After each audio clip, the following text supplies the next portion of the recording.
वन्दे स्मृतिपुराणानाम् आलयं करुणालयं नमामि भगवत्पादं शङ्करं लोकशङ्करं शङ्करं शङ्कराचार्यं केशवं बादरायणं सूत्रभाष्यकृतौ भगवन्तौ पुनः ईश्वरो गुरुरात्मेति बुद्धिभेदविभागिने व्योमवद्व्याप्तदेहाय दक्षिणामूर्तये नमः। ॐ सहना भवतु सहनौ भुनक्तु सह वीर्यं कर्वावहै तेजस्विनावधीतमस्तु मा विद्विषावहै। बादाम भी हुए ॐ शान्ति शान्ति शान्ति। बढ़िया। कमजोरी आ रही है हमारे को ध्यान में रखो। अखंडं सच्चिदानंदं अवां मनसगोचरं कमजोरी आएगी। आत्मानम् अखिलाधारम् आश्रये अभीष्टसिद्धये। बाल बाल काटने में लगा देना। रोटी को नहीं खाते हो? रोटी नहीं। और कमजोरी इसलिए आ रही है। मंत्र 67 निर्विकल्पक समाधि।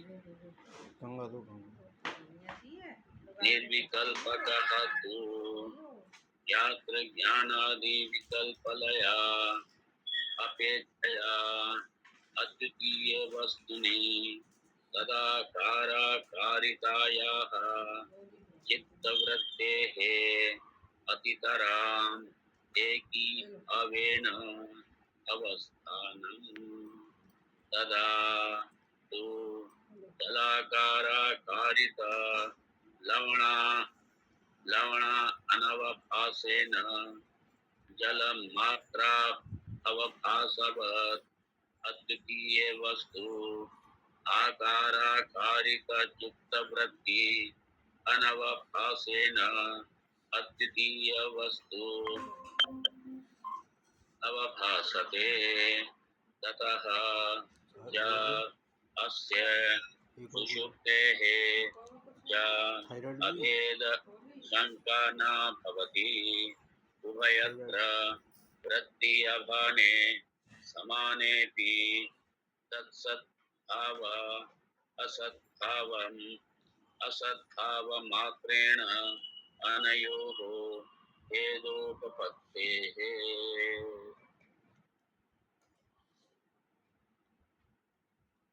निर्विकल्पक समाधि।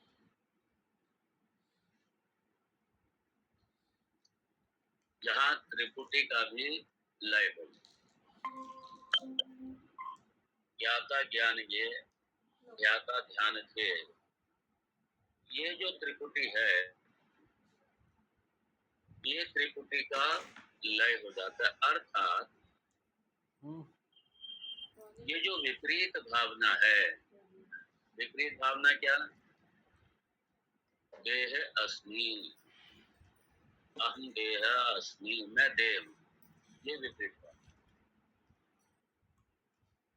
और देह में बुद्धि आते ही ये सारी जितने भी संस्कार हैं अंदर चित्त के, जितनी वासनाएं हैं, ये जितना संग है, जितनी समस्याएं हैं, वो सब निकल के बाहर।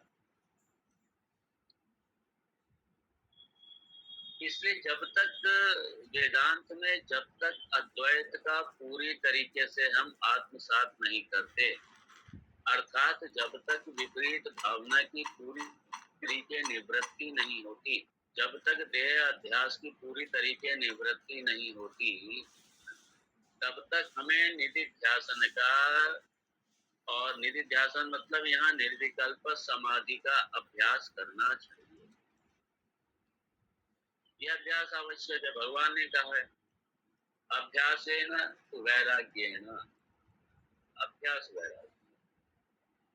और वैराग्य कब होगा? जब दोष दर्शन होगा, तब वैराग्य होगा।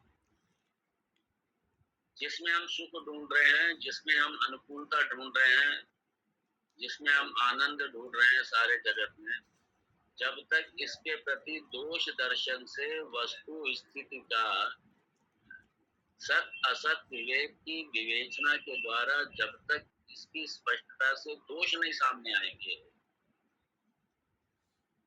तब तक ये स्पृहा इसमें लगी रहेगी, और स्पृहा लगी रहेगी तो निर्विकल्प समाधि नहीं हो सकती। इसलिए निर्विकल्प समाधि होने के लिए ये निधिध्यासन, तो निधिध्यासन ही उसका उपाय। निर्विकल्प समाधि के लिए निधिध्यासन उपाय है। और जब एक लंबे अभ्यास के, छोटे मोटे नहीं, जब एक काफी लंबे अभ्यास के बाद में ये देह से मति ही हट जाए, देह से मति हट जाए, जब तक आत्म संस्थान मना कृत्वा न किंचित अपि चिंतये, आत्म संस्थम मना कृत्वा न किंचित अपि चिंतये, उसके अलावा ये सारे जितना चिंतन है जब तक वो समाप्त नहीं हो जाता, और चिंतन तब तक समाप्त नहीं होगा जब तक कि आसक्ति या विपरीत भावना नहीं समाप्त, और विपरीत भावना समाप्त हो, आसक्ति समाप्त हो, इसके लिए निधिध्यासन, इसके लिए निधिध्यासन। और ये जो निर्विकल्पक समाधि, यही ब्रह्मनिष्ठ की स्थिति, नितराम स्थिति, इसमें ब्रह्म में, ये नितराम स्थिति ब्रह्म में, ये निष्ठा, ये ब्रह्मनिष्ठा, ब्रह्मनिष्ठ होना, आत्मनिष्ठ होना, ब्रह्मनिष्ठ होना, ये सारा इसके लिए अपने प्रयास करते रहने चाहिए, और साथ में भगवान से भी प्रार्थना करनी चाहिए। क्योंकि ध्यान दीजिए, ये मात्र हमारा पुरुषार्थ साध्य नहीं है, ये पुरुषार्थ साध्य के साथ में ये कृपा साध्य है, भगवत कृपा साध्य। पुरुषार्थ मात्र काम नहीं करेगी, पुरुषार्थ के साथ में कृपा भी चाहिए, गुरु कृपा चाहिए, भगवत कृपा चाहिए, और भगवत के लिए, भगवत कृपा के लिए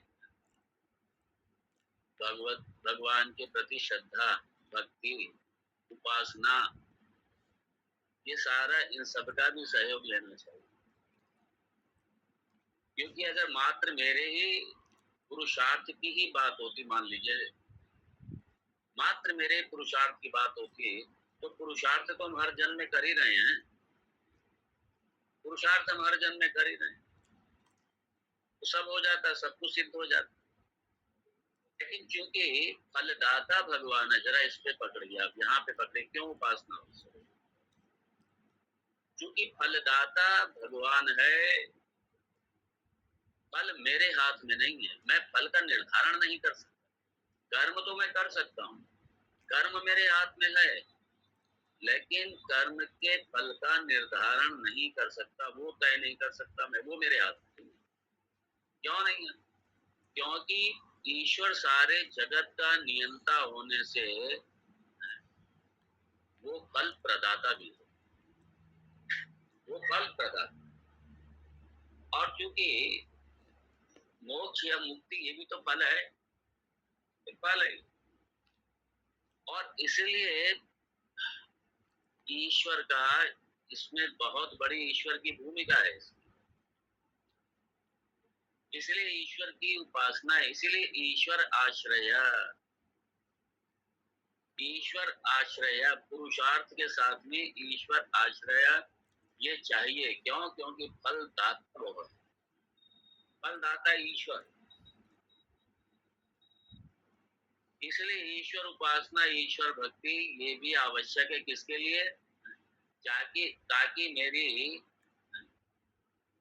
वो जो निर्विकल्पक समाधि है, जो ब्रह्म में, आत्म में जो मेरी रति है, उपरति है, उस मेरी निष्ठा है, ब्रह्मनिष्ठ होना, आत्मनिष्ठ होना, द्वैत का पूरी तरीके मर्दन होना, और ये जो विपरीत भावना है, इसका भी मर्दन होना अपने प्रयास के साथ साथ ईश्वर आराधना ही आवश्यक है, क्योंकि ईश्वर कृपा इसलिए चाहिए क्योंकि फल दाता हो।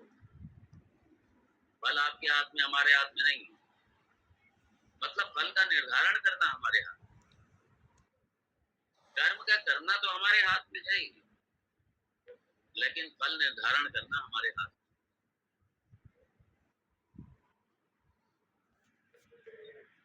इसलिए जब तक ऐसी स्थिति ना आ जाए, तब तक ईश्वर की उपासना मत छोड़िए। वो एक, जब वो ऐसी स्थिति आ जाए, जैसे महापुरुषों की स्थिति, ऐसी स्थिति आ जाए, अपने स्वरूप में अवस्थित रहने की एकदम स्थिति आ जाए, परमहंस वाली स्थिति आ जाए, वहां पे फिर ये पूजा अनुष्ठान आदि ये सब नहीं रहते। क्योंकि एकमेव द्वितीय ब्रह्म तत्ब्रह्म अहम अस्मि, वही रह जाता है। अहम अकर्ता हम अभोक्ता रह जाता है, देह का भान ही खत्म हो जाता है। ये ऐसी परमहंसों की अवस्था में उनको कई बार देह में लाना पड़ता है। इसलिए कई बार जो ब्रह्मवेता महापुरुष हैं, उनको अनुरोध करना पड़ता है कि महाराज कुछ पढ़ाइए, हमको दीजिए। क्योंकि उन्हें आवश्यक नहीं है, हमें आवश्यक। उन्हें भाव से, उन्हें अपने समाधिस्थ भाव से नीचे लाना पड़ता है। उन्हें व्यवहारिक धरातल पे लाना पड़ता है, और व्यवहारिक धरातल पे आकर के वो विद्या दे सकते हैं। अब आप समझिए, हम लोग को वहां तक पहुंचना, खाली इंटेलेक्चुअली समझ लेना ना, वो तो वही स्थिति हो जाएगी जैसे गुरु जी हमारे कहते थे, गुल्ला अलग पड़ा हुआ है, चाशनी अलग पड़ी हुई। अब चाशनी में गुल्ले को डूबना भी है, ये निधिध्यास, ये प्रक्रिया है निधिध्यास। और ऐसा डूब जाए कि फिर वो चाशनी से अपने आप को पृथक ही ना कर सके। गुल्ले को चाशनी से, मिठास से जरा पृथक कीजिए, नहीं कर पाएंगे। ये काला जामुन है, जरा करिए, प्रयास कीजिए, उसको नहीं कर सकते। तो अपने ये निर्विकल्प अवस्था में, अब यहाँ पे कल हम लोग देख रहे थे वृत्ति को लेकर के, क्योंकि पूर्व पक्ष ये था कि निद्रा में भी वृत्ति का अभाव हो जाता है, निद्रा में वृत्ति का अभाव हो जाता है। और उसका उसका ये था, निर्विकल्प में भी वृत्ति अभाव हो जाता है, क्योंकि वृत्ति का लय हो जाता है इसमें। तो ये दोनों एक सी, फिर समाधि में जाने की जरूरत नहीं है, निर्विकल्प समाधि में जाने की जरूरत नहीं, निद्रा में चले जाइए, वहां निर्विकल्प रहता है, कोई विकल्प ही नहीं रहता। तो निद्रा ले लो अपना, खत्म, क्या जरूरत है ये सब करने की।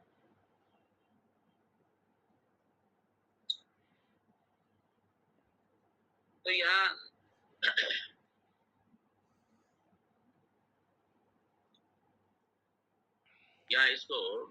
इसका खंडन किया गया।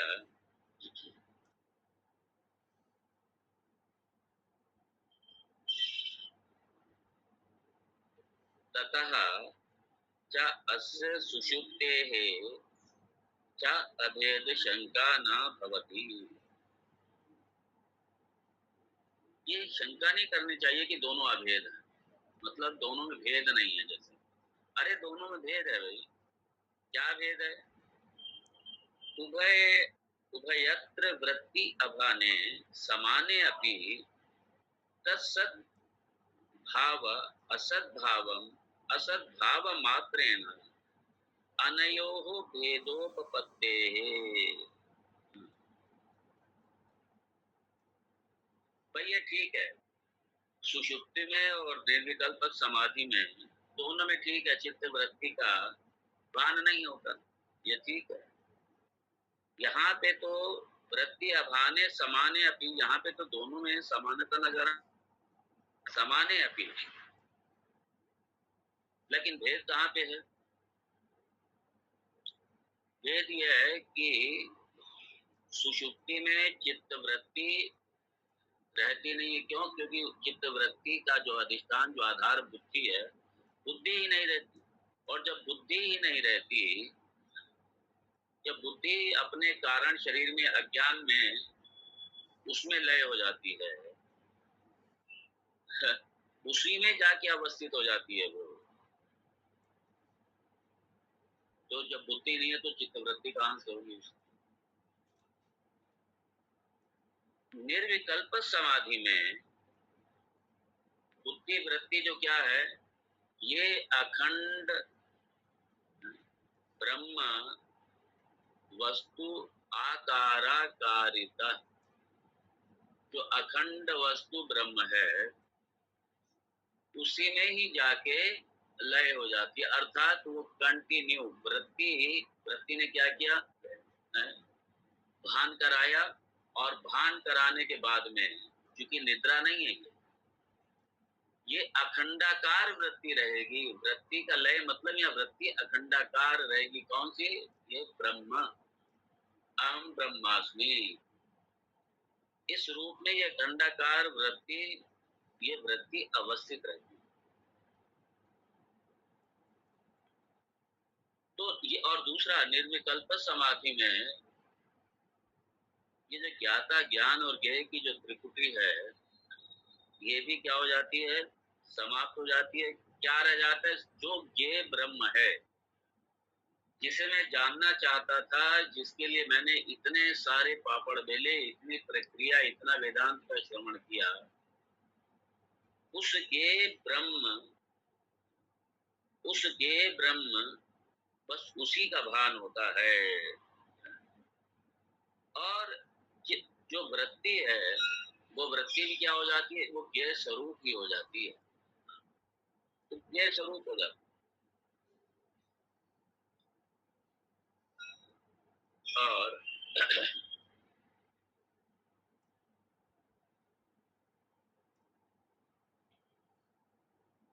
इसलिए कहा यहाँ पे एक लंबे अभ्यास के बाद में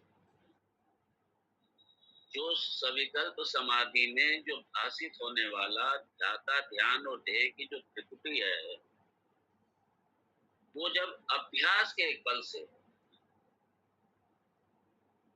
ध्याता ध्यान, इन दोनों का परित्याग हो जाता है। कब? लंबे अभ्यास में, निर्विकल्प समाधि में ध्याता और ध्यान, इस दोनों का क्या हो गया, ये वस्तु में, ये ब्रह्म में जाकर के विलय हो गया, लय हो गया, उसमें लय हो गया। और विषय क्या रह जाता है? सिर्फ वही ब्रह्म रह जाता है, बस वो विषय रह जाता है। और ऐसे ब्रह्म में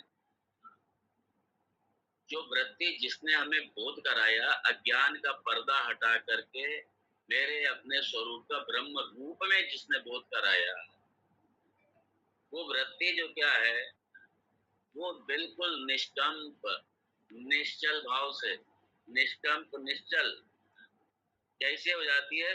जैसे दीप की लौ, दीपक होता है ना, तो भगवत गीता में है ना इसका, यथा दीपो निवातस् सोपमा स्मृत, ये श्लोक है। तो जैसे एक दीपक है, उसमें वायु का झोंका नहीं स्पर्श कर रहा, उसको परेशान नहीं कर रहा, वो आराम से अपना दीपक की लौ की तरह, दीपक की लौ एकदम बिल्कुल एक सीध में चल रही है। ये दीपक की लौ को कभी आप चिमनी जब चारों तरफ लगाते हैं, आप देखिए बिल्कुल फ्लिकरिंग नहीं होगी, हिले डुलेगी नहीं, बिल्कुल वैसे। यही चित्त की अवस्था हो जाती है। तो यही चित्त की अवस्था, और वहां रह क्या जाता है? सिर्फ ये रह जाता है, ब्रह्म रह जाता है, बस बिंब रह जाता है, बिंब रह जाता है। और जो वृत्ति है, वृत्ति भी बिंब में हमारा बोध करा के, बिंब के रूप में बोध करा के वृत्ति भी शांत हो जाती है, वृत्ति शांत हो जाती है, वृत्ति चली जाती है।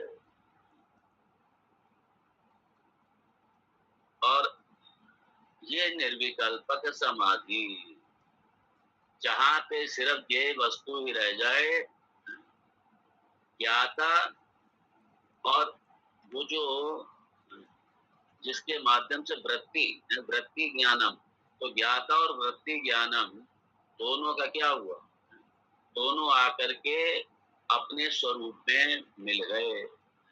एकमेव अद्वितीय ब्रह्म तद ब्रह्म आम अस्मि। सब द्वैत खत्म हो गए, द्वैत का मर्दन हो गया, द्वैत का मर्दन। इसलिए आप निद्रा को निर्विकल्प समाधि के साथ में तुलना नहीं कर सकते निद्रा की। इन दोनों का आप एक नहीं कह सकते, दोनों अलग अलग हैं भाई।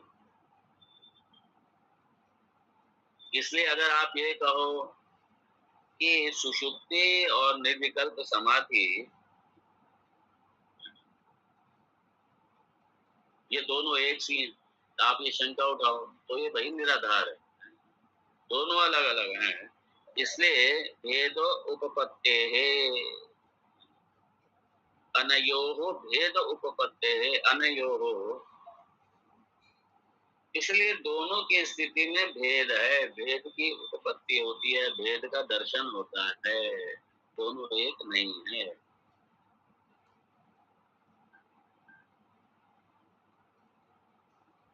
सुषुप्ति में चित्त वृत्ति अज्ञान में लय हो जाती है और उसकी सत्ता भी समाप्त हो जाती है, जबकि निर्विकल्प समाधि में वृत्ति की सत्ता वृत्ति की सत्ता मतलब क्या, वो जो अहम ब्रह्मास्मि, ये जो अखंडाकार कारिका वृत्ति है ये बनी रहती है।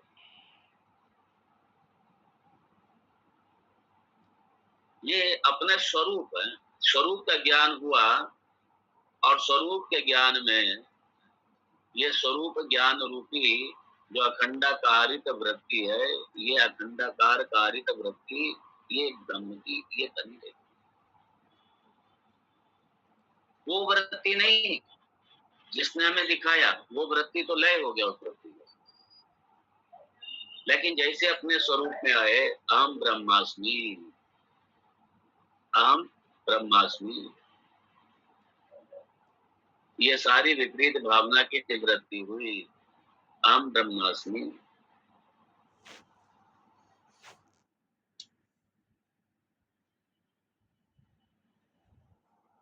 तो जो चित्त है वो सुषुप्ति में अपने अज्ञान में लीन हो जाता है, लय हो जाता है उसका। लेकिन निर्विकल्पक समाधि में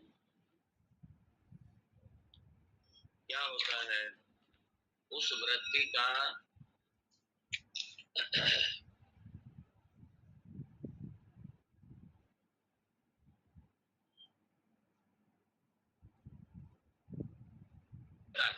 लेकिन कैसा रहता है अस्तित्व, अहम ब्रह्मास्मि, अहम ब्रह्मास्मि।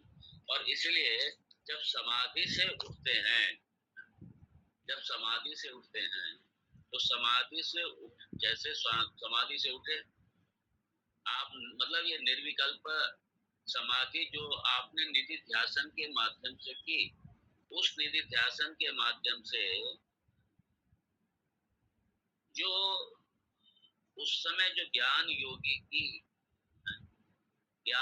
की जिसको ये आत्मबोध हुआ है, जिसको ये आत्म साक्षात्कार हुआ है, जिसको ब्रह्म बोध हुआ है, तो उसकी उसकी वृत्ति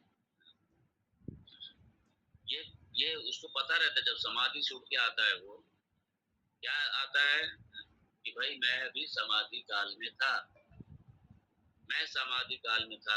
ये स्मरण बना रहता है और स्मरण बिना वृत्ति के नहीं हो सकता। अर्थात वृत्ति वहां पे कंटिन्यू है, कौन सी, अहम ब्रह्मास्मि। ये स्मरण होता है उसका, और ये सबका अनुभव है।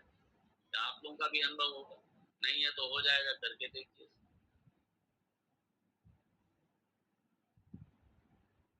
तो इसलिए उस वृत्ति के स्मरण से समाधि काल में, निर्विकल्प समाधि काल में, निधिध्यासन अवस्था में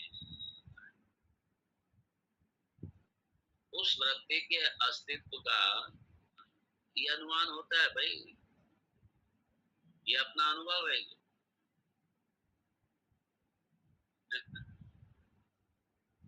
और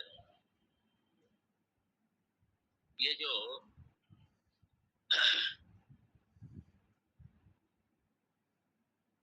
द्वैत है, द्वैत है, और द्वैत का ये मूल अज्ञान है। द्वैत का मूल अज्ञान जब इन सबकी निवृत्ति होती है, जब इन सबकी निवृत्ति होती है, तो उसके बाद में एकमेव अद्वितीयम ब्रह्म, उसी अपने ब्रह्म स्वरूप में, उसी ब्रह्म स्वरूप में रहना, उसी ब्रह्म स्वरूप में रहना। और कैसे? द्वैत के मर्दन के साथ में, विपरीत भावना के मर्दन के साथ में। ये विपरीत दर्शन, ये जगत सत्यवत दिखाई दे रहा है। ये देह के साथ में, देह के साथ में अहम भाव बहुत मजबूत है, इसकी भी निवृत्ति हो। जब इस सबकी निवृत्ति हो और ब्रह्मनिष्ठ की स्थिति आए, ये निर्विकल्प समाधि। इसलिए निर्विकल्प समाधि मतलब परमहंस की अवस्था।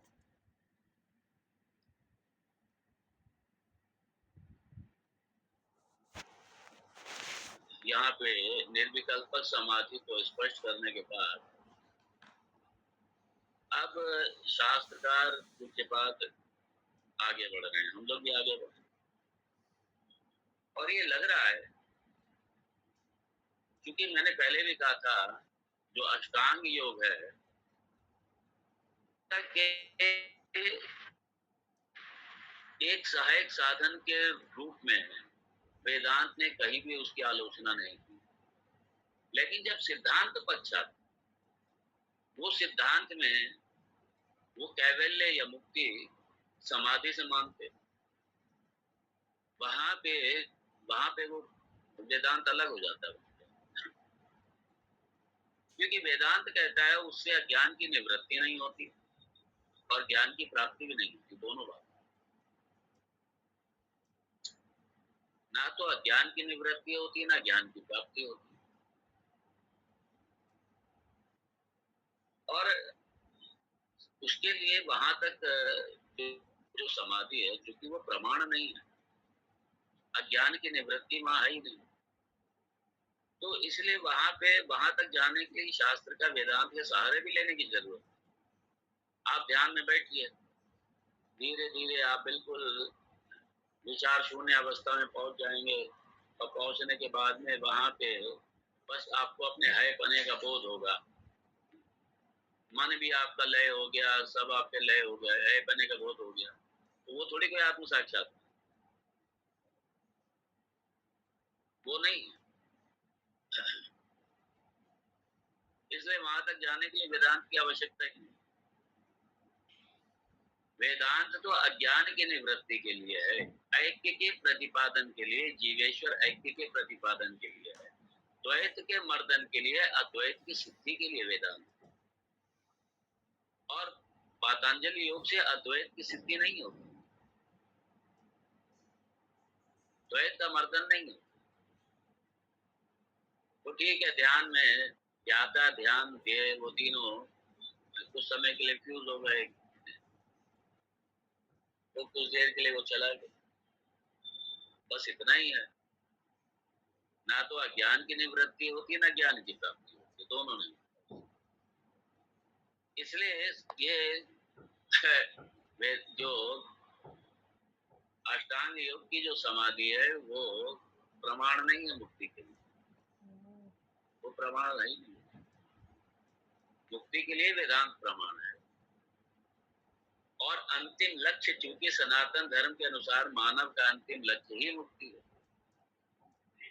मुक्ति मतलब यही, अपने स्वरूप का ज्ञान, अपने स्वरूप की प्राप्ति, ब्रह्म का ज्ञान, पूर्णता का ज्ञान, पूर्णता की प्राप्ति। जब तक ये नहीं होगा यात्रा चलती रहे, और अष्टांग योग से नहीं होता ये सब। हाँ, अष्टांग योग के बाकी जितने स्टेप हैं, यम नियम आसन धारणा, यम नियम आसन प्राणायाम प्रत्याहार धारणा ध्यान, और अगर समाधि भी ले लीजिए तो बड़ी स्पष्टता होनी चाहिए। अष्टांग योग की समाधि नहीं, वेदांत की समाधि, जो वेदांत की, इसलिए वेदांत समाधि और अष्टांग योग की समाधि में बहुत फर्क है भाई।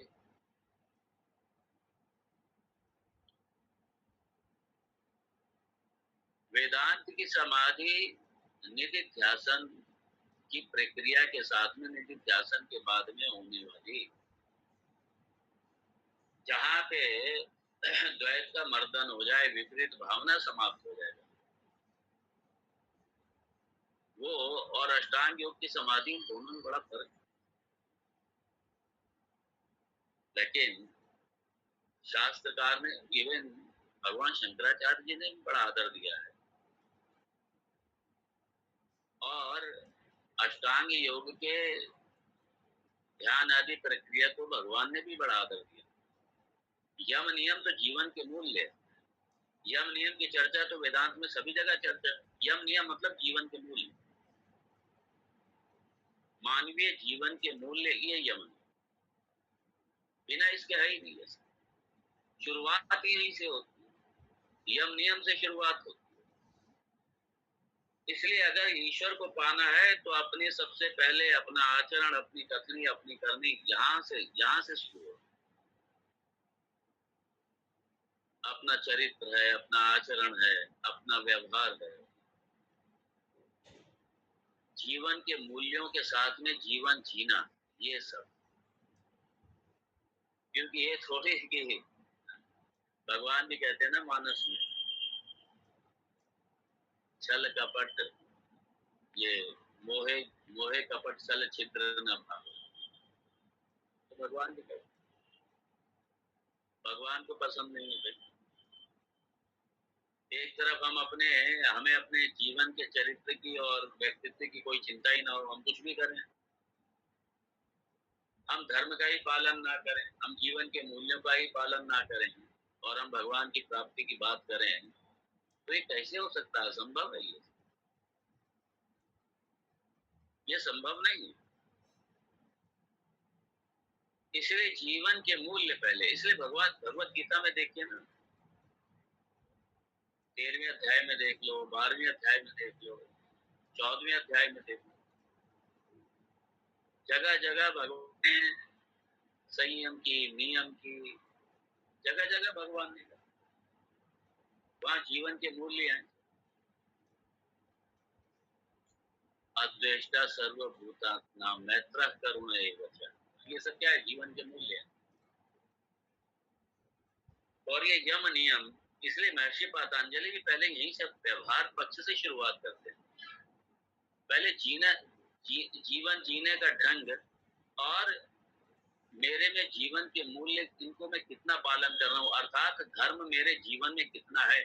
इसलिए पहले जीवन में धर्म है, उसके बाद में ब्रह्म है। इसलिए भगवत गीता में पहले भगवान ने अर्जुन को धर्म का ही वो दिया। बिना धर्म के ब्रह्म नहीं है जीवन। धर्म है नहीं जीवन में, ब्रह्म के पीछे भाग रहे, कहां से ब्रह्म मिलेगा? इसलिए पहले धर्म, यम नियम मतलब धर्म।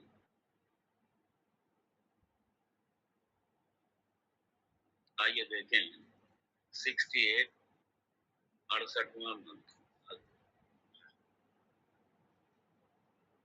अस्य अंगानि यम नियम आसन प्राणायाम प्रत्याहार धारणा ध्यान समाधयः।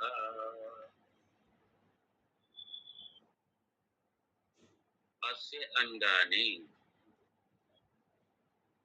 ये जो समाधि के अंग, समाधि के अंग, समाधि के अंग मतलब क्या? क्योंकि यहाँ महर्षि पतंजलि के अष्टांग योग को लेकर के वो जो अष्टपदीय जो योग है, अष्टांग योग, अष्टपदीय योग, उसी के लिए पहला है यम, फिर नियम, फिर आसन, फिर प्राणायाम, फिर प्रत्याहार, फिर धारणा, फिर ध्यान, फिर समाधि। उसके बाद में यहाँ पे एक एक कर टीकाकार ने फिर बाद में एक एक को खोला।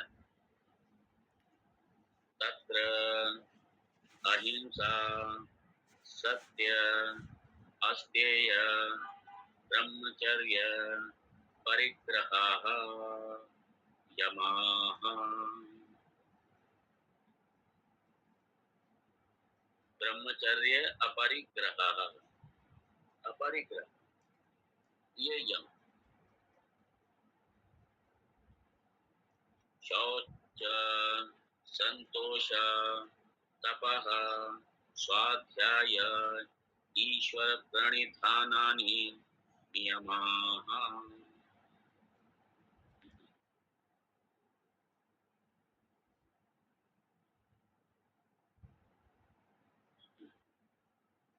और फिर यहाँ पे आसन को स्पष्ट किया। कर चरणादि संस्थान विशेष लक्षणानि पद्म स्वस्ति पद्म स्वस्तिकादीनि आसनानि रेचक, पूरक, कुंभ, कलक्षणाः, प्राण निग्रह उपायाः, प्राणायामाः, इंद्रियाणां स्वस्व विषयेभ्यः प्रति आहरणं प्रत्याहारः। एक एक को थोड़ा थोड़ा समझाया। इनके इनके बस पूरे पॉइंट हम लोग भी इसको लेके चलेंगे, नहीं तो अगर खाली यम नियम को लेके बैठ जाएंगे, जरूर इसमें निश्चित रूप से जो आवश्यक है वो निश्चित रूप से व्याख्या करेंगे करेंगे, बाईपास तो नहीं कर सकते, लेकिन इतना भी नहीं कि एकदम से विस्तार में चले जाओ बिल्कुल एकदम से। इसलिए जो आवश्यक है वो होगा, और यहाँ टीकाकार ने बड़ा सुंदर इसको व्याख्या किया है। हम लोग भी देखेंगे इसको सबको।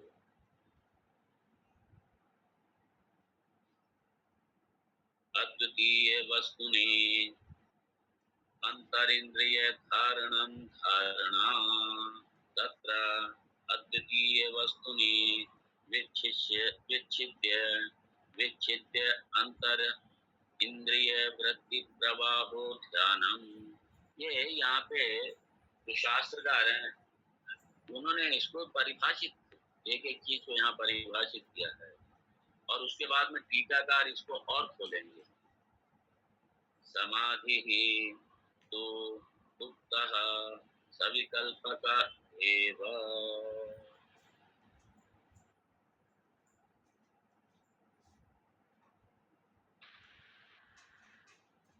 ये अंग है सारे हैं, नियम, आसन, प्राणायाम, प्रत्याहार, धारणा, ध्यान, समाधि, और इसमें अहिंसा, सत्य, अस्तेय, ब्रह्मचर्य, अपरिग्रह यम है, शौच, संतोष, तपस, स्वाध्याय, ईश्वर प्रणिधान ये नियम है। और आसन क्या है? आसन मतलब अपने जो हाथ पैर को बांध करके किसी एक विशेष स्थिति को धारण करके उस स्थिति में रहना। जैसे कई आसन है, किसी भी आसन में बैठ करके एक स्थिति में, उस विशेष स्थिति में काफी समय तक रहना, यह क्योंकि जब आसन सिद्ध होगा, जब स्थूल शरीर पे आपकी सिद्धि होगी, तभी आप सूक्ष्म शरीर पे भी सिद्धि पाएंगे। और अगर स्थूल पे सिद्धि नहीं है तो फिर सूक्ष्म पे भी सिद्धि नहीं होती।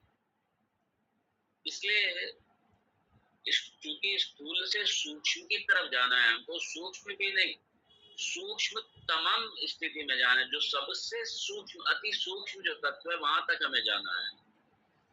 स्थूल से शुरुआत होगी, इसलिए शरीर को साधना। अब तो असल में ये सही बात तो ये जो ये हठ योग आदि जो क्रियाएं थी, ये लुप्त हो गई, ये सब।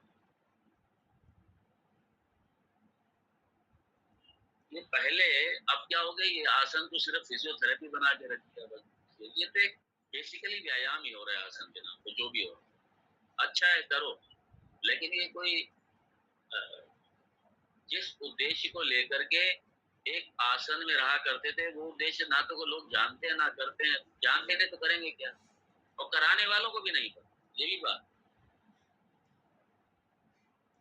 मुझे याद है, मुझे एक बार बताया था, एक बार ऋषिकेश में सन 60-62 की बात है।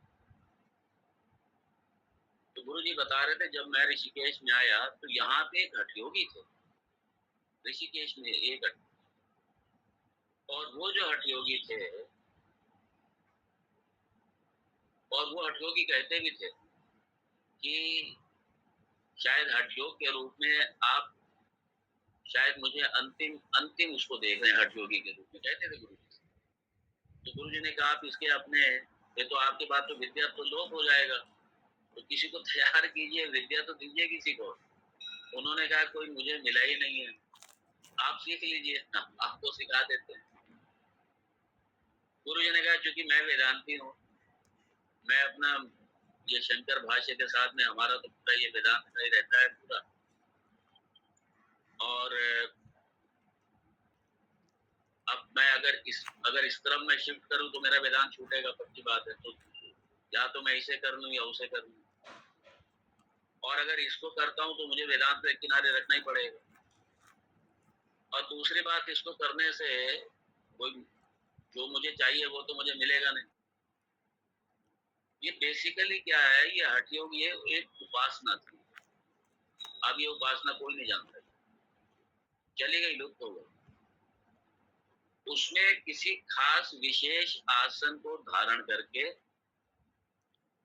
और किसी खास अंग पर उस अंग के देवता को आवाहित करके फिर उस देवता का ध्यान किया जाता था, उसकी उपासना की जाती थी। ये हठयोग में, ये आसन में था, आसन के साथ। अब एक भी नहीं है जानने वाला। इतना ही मुझे पता है, सिर्फ जो गुरुजी ने बताया, इसके अलावा मैं भी नहीं जानता।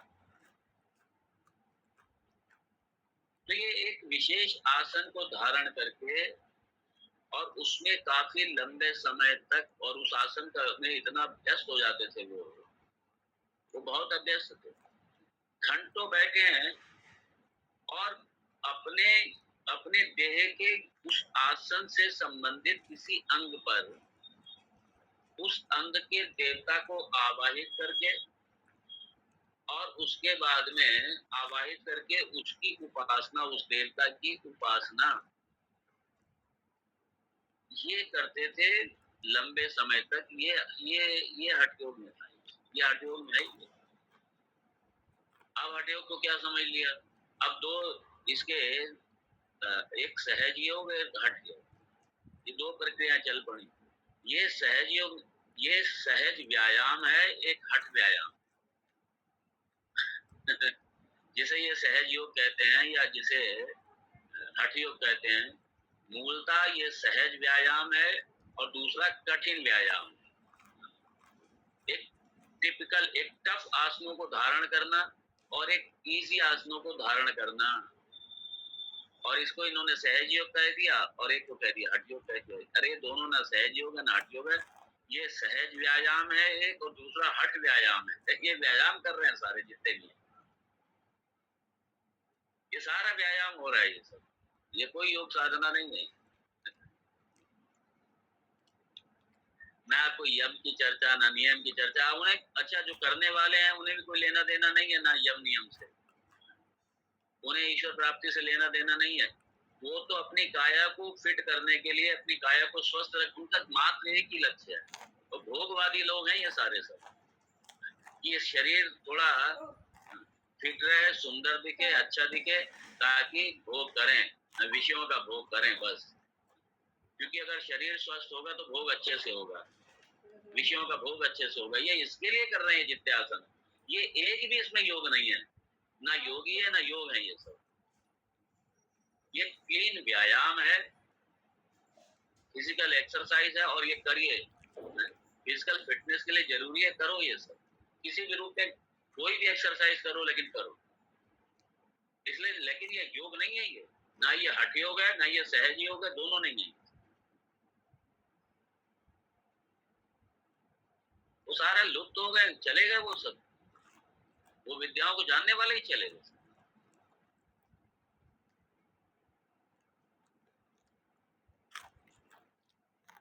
इसलिए हठ योग के गुरुजी बताते तो वो आखिरी थे, सन 62 की बात है ये, ऋषिकेश में थे वो। कहने लगे वो आखिरी हठ योगी थे, उसके बाद मैंने एक भी हठ योगी नहीं देखा। मैं कोई हठ योगी नहीं। अब तो ये बस सहज योग को मतलब आपने आसान से आसन कर लिए तो वो तो सहज योग हो गया। और टफ थोड़े आसन, थोड़े कठिन आसन करने वाले, उसको आपने हठ योग बना। ऐसे ही वो अयंगर योग है, अयंगर योग है, केरल के एक बड़े उसको यही है अयंगर योग, मतलब जितने टफ आसन है, टफ एक्सरसाइज है, वो करो तो अयंगर योग हो गया। अयंगर। और मैंने कहा नहीं, ये ज्यादा इसके बस उस आसन के माध्यम से थोड़ा ही मन तक, बस मन की शांति तक, रिलैक्सेशन टेक्निक्स नहीं है इसको। फिजिकल फिटनेस और रिलैक्सेशन टेक्निक्स बस यही तक है। आदमी फिट रहे, थोड़ा स्वस्थ रहे, टेंशन से फ्री रहे। उनका लोगों का ध्येय भी यही है सिर्फ। ना किसी को ब्रह्म चाहिए, ना किसी को धर्म चाहिए, सबको मुक्ति चाहिए। मुक्ति किसी को चाहिए ही नहीं है। ना किसी को भगवत दर्शन चाहिए। इनकी फिजिकल फिटनेस बने रहे, क्यों?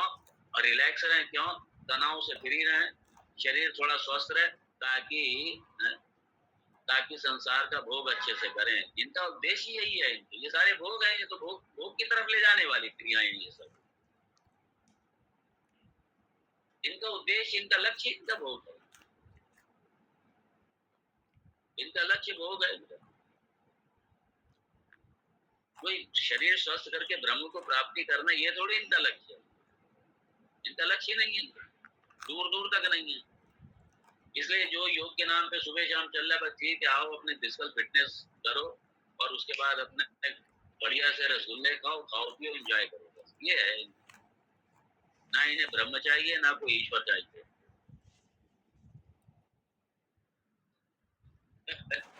हमें तो बड़ी हंसी आती, क्योंकि मैंने किया कराया हुआ सबके। बाद में पता चला कि योग है ही नहीं ये सब। योग है ही नहीं।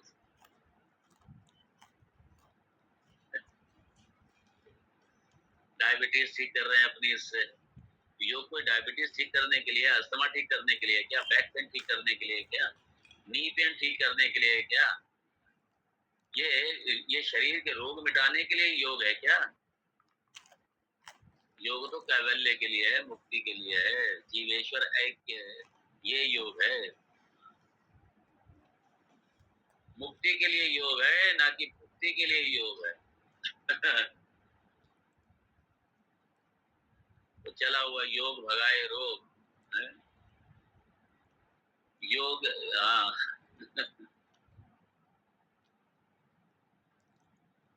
बड़े बड़े स्लोगन चलते हैं, योग भगाए रोग।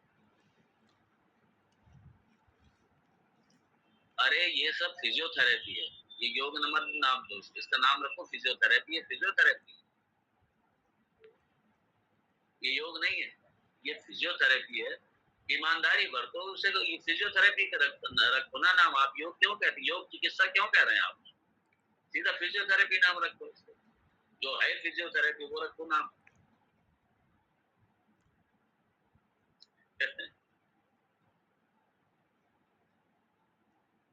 तो बाबा रामदेव जी ने इसलिए बढ़िया, उन्होंने कहीं नहीं कहा कि मुक्त भारत, उन्होंने लिखा स्वस्थ भारत। योग करो, ये सब फिजिकल एक्सरसाइज करो और स्वस्थ रहो, बस स्वस्थ भारत। मोदी जी ने नारा दिया स्वच्छ भारत, बाबा रामदेव ने नारा दिया स्वस्थ भारत। वो ईमानदार है, इसलिए बाबा रामदेव पर कोई क्लेम नहीं कर सकता। वो तो साफ कह रहे हैं हम मुक्ति के लिए, हम तो कह रहे हैं स्वस्थ भारत। आपको स्वस्थ रहना है तो ये करो, ये सब स्वस्थ रहोगे आप लोग।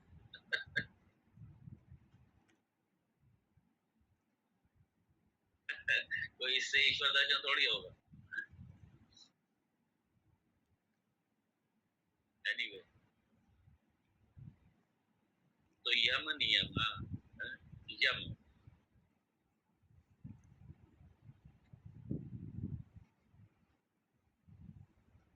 ये यम है क्या?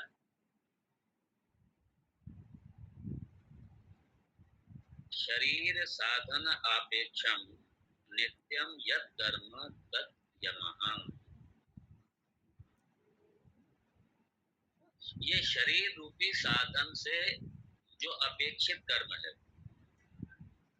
और ये नित्य किया जाने वाला, शरीर रूपी साधन से जो नित्य किया जाने वाला जो अपेक्षित कर्म है वो यम है, उसे यम कहते हैं।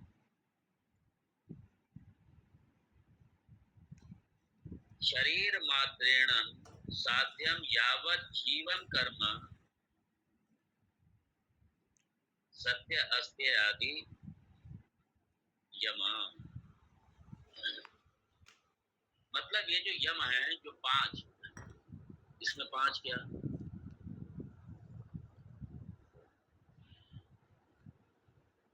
तो अहिंसा, सत्य, अस्तेय, अहिंसा, सत्य, अस्तेय,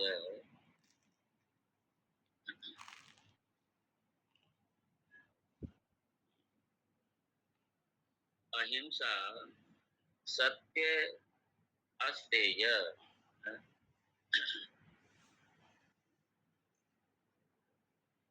ये जो कर्म है ये जीवन पर्यंत, ये जीवन पर्यंत। यहाँ पे सत्य सब ब्रह्म के रूप में नहीं है, यहाँ सत्य जो है जीवन के मूल्य के रूप में। सत्य बोलो, सत्य का आचरण करो, सत्य पर चलो, सत्य का आचरण करो, सत्य पर चलो, सत्य बोलो, ये जो जीवन का मूल्य है सत्य, यहाँ सत्य इस रूप में है।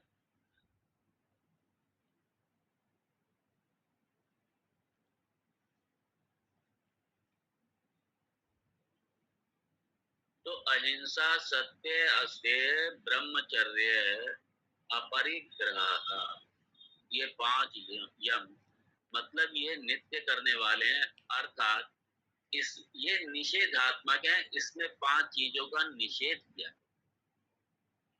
जैसे अहिंसा कह करके हिंसा का निषेध किया गया है, अहिंसा कह करके हिंसा का निषेध किया गया है, और सत्य, सत्य बोलो मतलब झूठ ना बोलो, झूठ का निषेध किया गया है। सत्य बोलो मतलब क्या? झूठ ना बोलो, इसका जो विरुद्ध है वो करो, वो मत करो। तो जो अहिंसा है, अहिंसा का विरुद्ध है कर्म है, वो मत करो। और कब तक? जीवन भर। सत्य का विरुद्ध क्या है? झूठ, असत, असत्य, झूठ, ये मत करो, इस पर मत चलो, झूठ पर मत चलो, असत्य पर मत चलो। तो असत्य का वर्जन है, हिंसा का वर्जन है, हिंसा का निषेध है, ये निषेधात्मक। तो ये जो नकारात्मक, इसमें इसके जो विरोधी हैं उनको मत करिए। फिर तीसरा है अस्तेय, अस्तेय मतलब चोरी ना करना, चोरी से बचो, हर तरीके की चोरी से बचो। ब्रह्मचर्यम, देखेंगे एक एक को हम लोग देखने वाले हैं सर। ब्रह्मचर्यम, तो क्या है ब्रह्मचर्य? ब्रह्मचर्य का पालन कीजिए। यदि आप मुक्ति चाहते हैं, मोक्ष चाहते हैं, ईश्वर चाहते हैं, तो ब्रह्मचर्य का पालन कीजिए। ब्रह्मचर्य को कई तरीके से परिभाषित किया गया है, लेकिन यहाँ संदर्भ जो ब्रह्मचर्य का है वो थोड़ा डिफरेंट है। जो ब्रह्मचर्य आश्रम में जाकर के वहां जो वेद पठन आदि, वेद के प्रति उनकी जो निष्ठा है, वेद का अध्ययन अध्यापन, वो ब्रह्मचर्य। एक ये भी अर्थ है, और ब्रह्मचर्य के कई अर्थ हैं। अपरिग्रह, ब्रह्मचर्य के बाद में अपरिग्रह है। परिग्रह का वर्जन, संग्रह का वर्जन, संग्रह का वर्जन। तो ये जो निषेधात्मक पंच कर्म है, क्योंकि सब में उसके विरोधी छुपे हुए हैं, और जो विरोधी कर्म है, निषेधात्मक कर्म है, उन पंचक को, जैसे हिंसा, असत्य, चोरी और मैथुनम, ब्रह्मचर्य, मैथुनम वर्जनम। आप तो कहेंगे फिर ये सृष्टि कैसे चलेगी, तो परिवार कैसे चलेगा? लेकिन वहां पे क्या है कि संतानोत्पत्ति के अतिरिक्त, ये भी संतानोत्पत्ति के लिए अगर किया गया तब नहीं आता उसको। संतानोत्पत्ति के अतिरिक्त यदि मैथुन का किसी भी रूप में चिंतन, किसी भी रूप में करना, ये सारा उसका वर्जन है। इसको देखेंगे हम लोग। फिर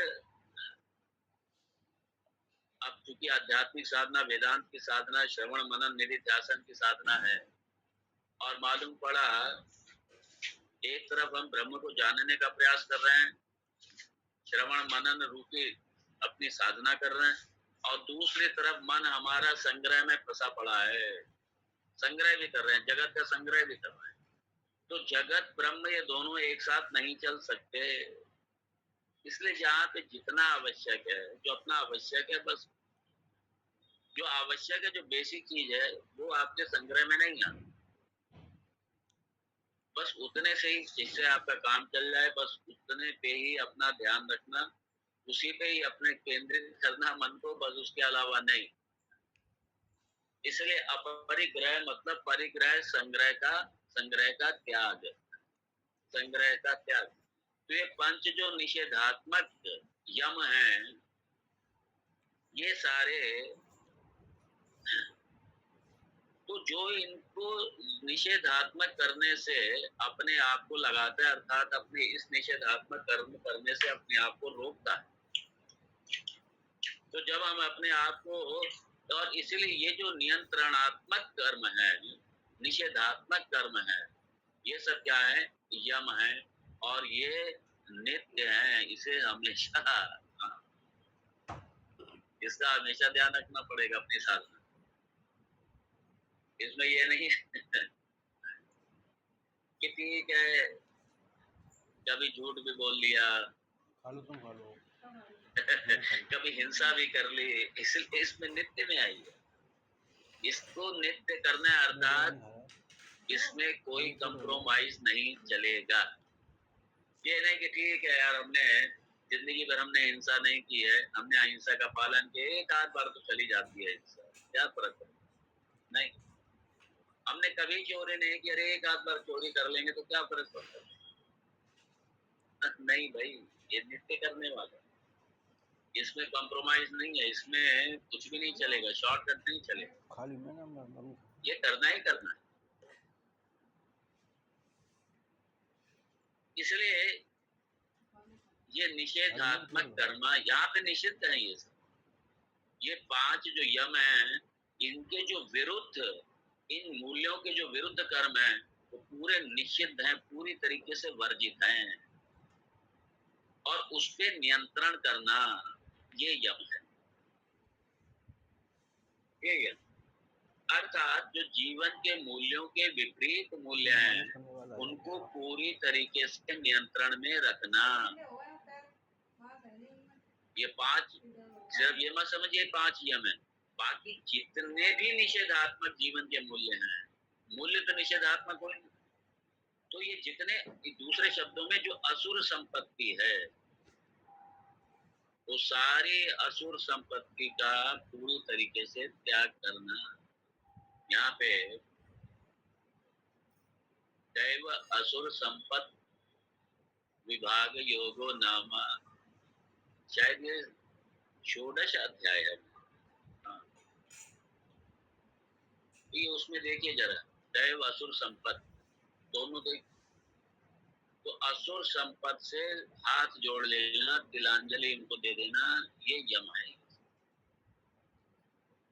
आगे कल और देखेंगे, बड़ा सुंदर ये, इसमें थोड़ा थोड़ा, बहुत ज्यादा नहीं लेंगे, एक एक चीज को लेके बैठेंगे, महीना इसी में निकल जाएगा। तो इसमें जितना आवश्यक है उतना ही देखेंगे। बाकी आप लोग सारे सब विद्वान हैं, कई सालों से श्रवण कर रहे हैं तो भी यह सब आप लोगों ने श्रवण किया हुआ है, इसलिए मैं कॉन्फिडेंट हूँ आप सब पर कि आप लोगों को बहुत ज्यादा वो सब करने की जरूरत नहीं। बहुत अच्छा विषय चल रहा है ये, भगवान की बड़ी कृपा है। पुरुषोत्तम मास है, और पुरुषोत्तम मास में ये पुरुषोत्तम चिंतन ही हो रहा है एक तरीके से। यहाँ विराम दूंगा। ओम तत्सत। ओम पूर्णमद पूर्णमिदं पूर्णात् पूर्णमुदच्यते पूर्णस्य पूर्णमादाय पूर्णमेवावशिष्यते। ओम शांति शांति शांति। शंकरं शंकराचार्यं केशवं बादरायणं सूत्र भाष्य कृतौ वंदे भगवन्तौ पुनः पुनः। ईश्वरो गुरुरात्मेति मूर्तिभेदविभागिने व्योमवद्व्याप्तदेहाय दक्षिणामूर्तये नमः। ओम शांति शांति शांति। हरि ओम। श्री गुरुभ्यो नमः। हरि ओम।